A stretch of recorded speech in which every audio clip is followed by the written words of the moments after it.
Hello again, everybody. Brian E, aka MrGrims87 here, and we're continuing our run through the Nintendo 64 wrestling games, or at least the ones developed by AKI and nSnicks, and then published by THQ.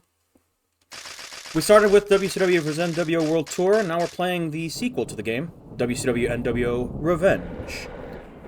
Came out the year after World Tour, and improves on the game in every conceivable way. Better graphics, better gameplay mechanics, more moves, more wrestlers, plenty more wrestlers, more different arenas, more functionality, better music, better sound, better, like I said, everything. So then we get this little opening scene with this truck, most likely like a WCW truck with how all the ring equipment and everything, going along this dirt road. Oh. And he stopped dead in his tracks. By who? It's Sting! Sorry, I had to do that again. Tony Schiavone and all. God, so many of you non-wrestling fans are not going to get everything that I'm doing here. Okay, moving on. So we got this cool intro here. Now this uses in-game assets. Like this is actually like the game polygons and everything. Like so, for example, what they're looking like now is what they look like in the game. So if you were to do the character customization, like the costume change mode, and change their costumes and stuff like that, they'll change. They'll look different in the opening here. Oh shit! It's Goldberg. Bang! Yeah, see it.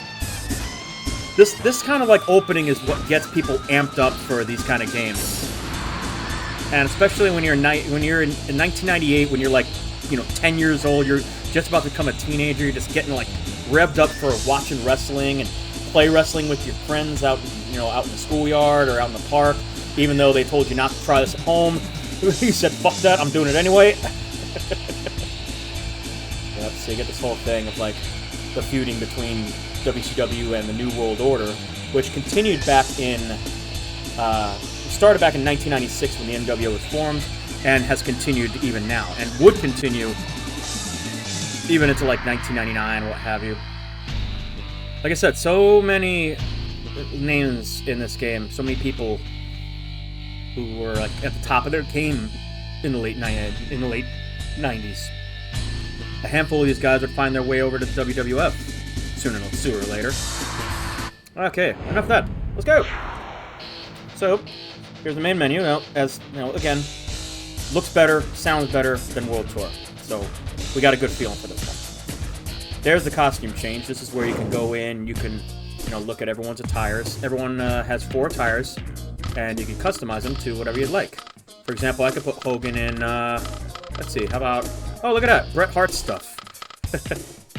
Let's just go with the fall. So now, championship mode is just like the league challenge from World Tour. You fight off against a bunch of people, win a championship, and unlock somebody. So you can start off by unlocking 4 different wrestlers, 1 tag team and then 2 regular. So you got the United States Championship, held by, if you can see there, that's Curt Hennig, formerly Mr. Perfect in WWF. He is the United States champion in this game, so if you choose his championship, you face off against a bunch of other guys, usually guys who would be, in the running to be U.S. champion, or maybe at the time they were former champions. You beat them all, and then you face off against Curt Hennig. You beat him, you win the championship, and you unlock him for regular play. Cruiserweight, same thing. You just play against other cruiserweights, guys who are under a certain weight limit. And Billy Kidman of Raven's Flock is champion here. So same thing. Beat a bunch of guys, then you beat him, you unlock them. Tag team titles are held by Meng and the Barbarian, which are the members of the Faces of Fear. Well, right now they're just the Faces of Fear. They're not related to the 3 Faces of Fear from a few years earlier. But, okay. Exhibition is just like your regular, 1-on-1, 2-on-2s. Special match is where they put the Battle Royale and the Handicap match from the previous game. And then option, self-explanatory. I'll keep some more. I don't know what I'm doing. Easy. Realism he turns on blood, which can happen if you hit your opponent with weapons, things like that. Spirit meter is what you saw before. It doesn't turn off the spirit meter, it just means you can't see it. You can still get your specials and everything.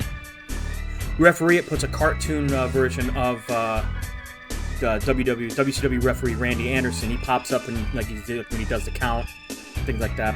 Unfortunately, this is still not a time when they actually could put a physical referee in the ring. That would come later on in the. Actually, they even had that in the old Genesis games, like Royal Rumble and Raw.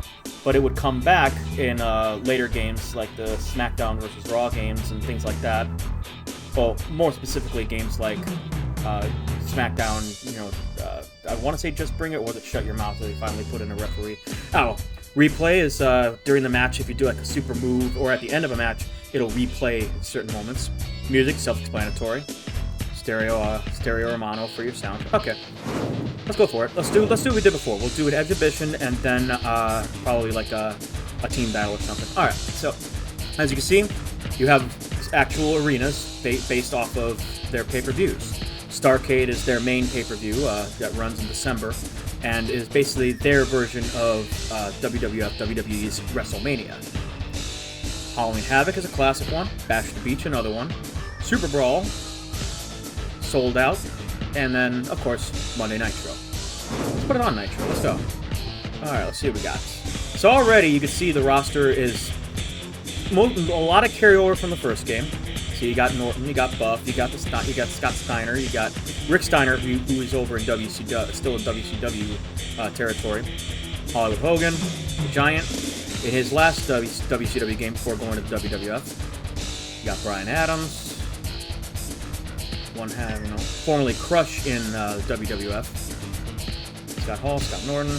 There's old Bischoff. This time he's in more wrestling gear because it's at this time when he's actually getting involved in like a couple of matches, most notably against Ric Flair, who unfortunately is not in this game because at the time of the game's development, he actually was kind of on the outs with the company. He was actually, there was a time where there was the possibility of him actually showing up at WWF despite Bischoff and WCW, because Flair and Bischoff couldn't get along because of a lot of backstage stuff, but also there was the whole thing of Ric Flair wanted to take time off to go see his son Reed, who was qualifying for national championships in wrestling, actual wrestling, not pro wrestling, and he took the time off, so he ended up no-showing events, and Bischoff threatened to fire him over it, or at least took him to court for it, because they're calling it breach of contract. So that was a big messy thing, but eventually Flair did come back to WCW, stuck around, and was there all the way to the end in 2001. Okay, enough backstory. So you got NWO Red, the Wolfpack. This is the same time that Sting defected to the NWO and joined the Wolfpack, but he still has the standard black and white colors, and even a throwback, and he can change the colors of that as well. Luger, who also still has his American tights from when he was made in the USA in WWF. There's Macho Man. Ooh yeah! He's got his madness. Conan, K-Dog, Arriba la Raza, Raven's Flock, which would disband by the end of the year, of course. Scotty Riggs, Lodi, Raven, Sick Boy, Reese, who in 1996 was the Yeti at Halloween Havoc. He was the Yeti, as Tony Schiavone called him. DDP, there we go, with the taped ribs, but also just regular standard attires. Goldberg, who at this time was still on his undefeated streak, he would become United States champion and then world champion in that year. Bret Hart came over from WWF after the Montreal Screwjob. Never quite got too far in WCW. He would become a multi-time U.S. champion and finally win the World Championship in 1999. Chris Benoit, we all know about him. Rick Steiner, Brother Scott, Finlay, he loves to fight. Booker T, Can You Dig It? And you got all the other big names that were on WCW TV at the time. You got your Disco Infernos, you got your Van Hammer, your Bulldog, who came over to WCW along with Bret. Jim the Anvil Neidhart as well. Hart Foundation. And you also even have Japanese ones. You got Yuji Nagata, and then I'll show you more later. Larry Zbyszko, the living legend, is a wrestler in this one. La Parka, the chairman of WCW. Stevie Ray. Then you got a lot of the cruiserweights. You got Jericho, who by this time next year would be in WWF. Eddie Guerrero, who would later come to WWF in 2000. Psychosis, Rey Mysterio. Dean Malenko, Juventud, with and without mask. He lost his mask against Chris Jericho. Ultimo Dragon, another legend.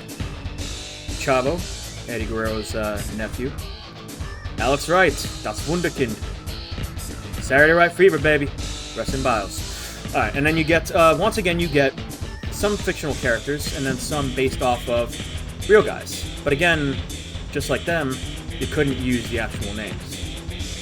You know, when you look at guys like Hanzoman, and Kimchi, Hawkana, and you get some funny ones, you know, Dr. Frank, my Inca boy.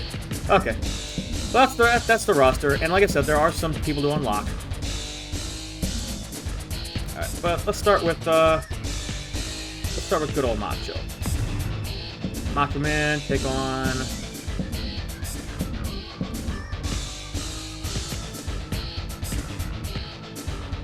Bret Hart.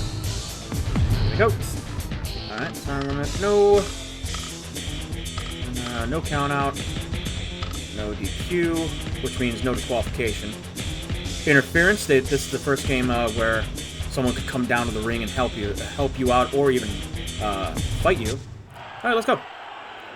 Macho Man coming out with Miss Elizabeth, First Lady of Wrestling.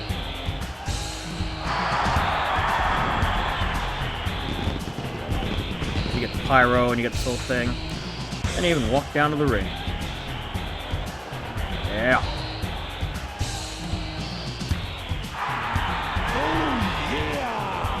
Gotta love that. They put in sound bites for some of these guys. And there's the Hitman, Bret Hart.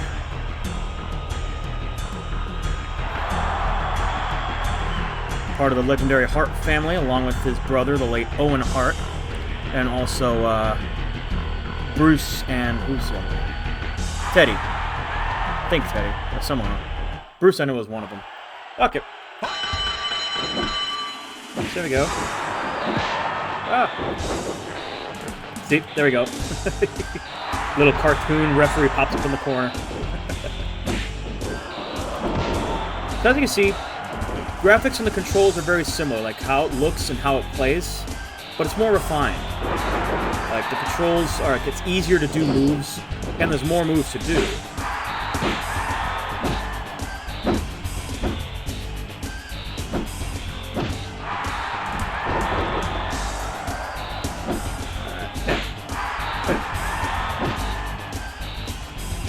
There we go. And also with this game, since there are managers, valets, you know, people who come out to the ring with you, if you plug a controller into either control port 3 or 4, you can control your respective corner map. So if I were to plug a controller in control port 3, or since it's emulation, if I were to map a controller to port 3, I could control Miss Elizabeth. She can't enter the ring, but she could beat up somebody on the outside. And this is one of the first games that allowed you to do that. Now it's common where you could... Just love that. And that's a clear soundbite, too. But this is one of the first games where you could do that, where you can actually control someone on the outside.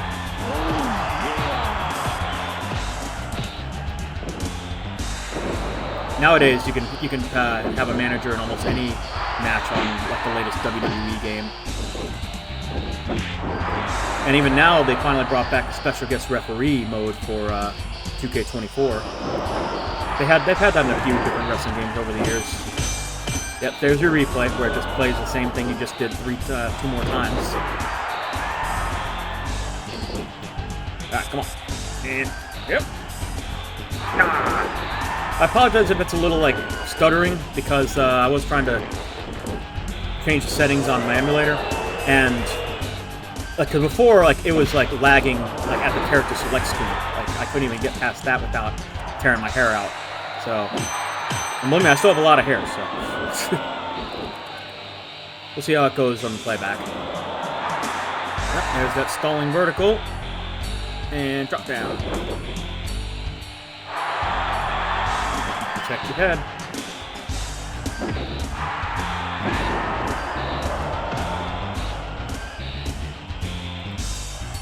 Oh. about to drop the elbow on you.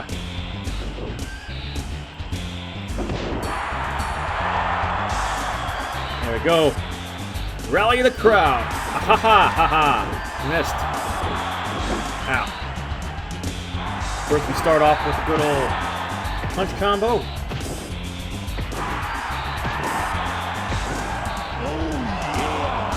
Top it off with a nice one. Oh crap, it's Roddy Piper. And he's helping out his good friend Bret. So in real life, Piper and Bret Hart were friends. They had a banger match at WrestleMania 8 for the Intercontinental Championship. Oh, now Piper getting to do his little punches, which he tops off with a poke to the eye. Yeah, he was always one of the dirtier ones.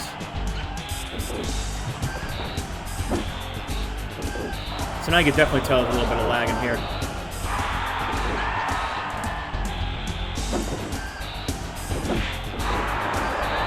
Oh, test of strength. Now the only thing is, when somebody interferes, they don't leave right away. They don't just come in, take a few shots, and go. They come in with a full special, and then they don't go away unless you beat up on them a little bit. So is he good? Is he gone? Nope. Fine.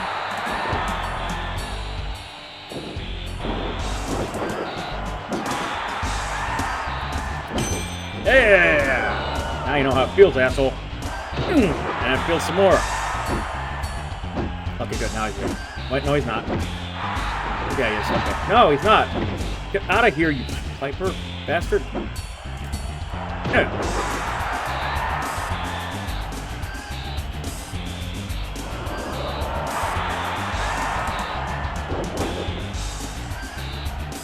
Okay, now he's good.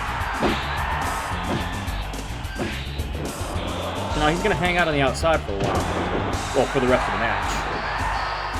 And you can still beat up on him, and I think he can still get involved. And I'm pretty sure now that he's out, the same thing for how you can control the manager works with this. Which means that I'm pretty sure if you were to go to Control Port 4, you might be able to play as Piper.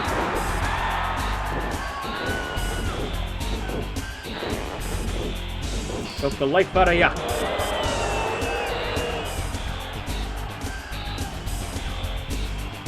Pile driver. Let's see. Can I go for the elbow? Here we go. Here we go. No! Ah, damn it.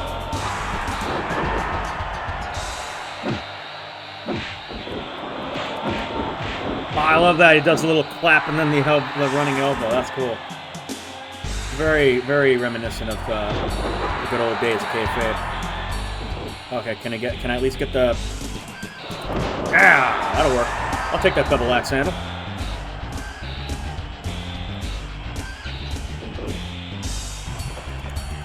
Boom! Spawn on the pine. Hit you with that spine buster. And then, whip you into the corner. Rebound back. Hit you again.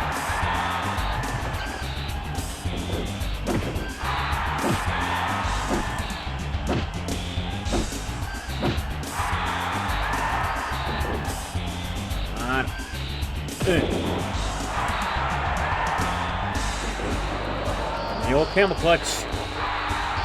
How's he gonna do? How's he gonna do? He tapped! Didn't even need to drop the elbow. I dropped his ass though. And then that's another thing. At the end of this game, they give you like this score, and it's like a high score list of like shit like that. Okay, I think because of the lagging that I've been experiencing, I think I'm just gonna cut it off here. I did at least want to give you guys a sample of what came after the World Tour, where the whole N64 wrestling game ship is headed. And you know, it's still heading to the nice shores of awesomeness. So you know, there'll be more where this comes from. Because after this, we go over to WWF, and we get to see what THQ and AKI can pull off for the other guys. Alright, as always, it's Brian E, aka Mr. 87, saying thank you all for watching, thank you all for tuning in, thank you all for playing along. Hope you're enjoying this as much as I am. Y'all take care now, and I will be back.